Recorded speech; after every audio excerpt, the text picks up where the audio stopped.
সিয়ারা দেখে তো ভালোই লাগতেছে, তবে খাওয়ার পরে বোঝা যাবে এটা টেস্ট কেমন। কালারফুল এই ফালুদা না ছোটবেলাতে আমার খুবই পছন্দ, কিন্তু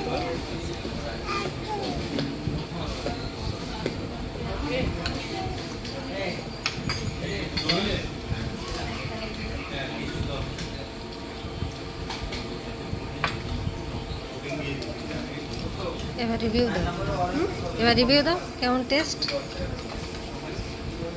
ফালুদা মানে হচ্ছে ঠান্ডা হতে হবে, এটা একদমই ঠান্ডা না।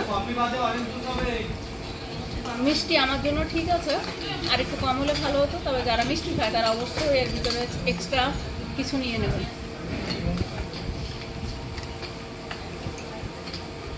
আর আমার কাছে মনে হচ্ছে এর ভিতরে আইসক্রিম কম, কেকের ক্রিম দিয়েছে যতদূর আমার আইডিয়া আছে। অ্যাকচুয়ালি ফালুদা মানে হচ্ছে এর ভিতরে আইসক্রিম হবে ঠান্ডা আর বরফ হবে।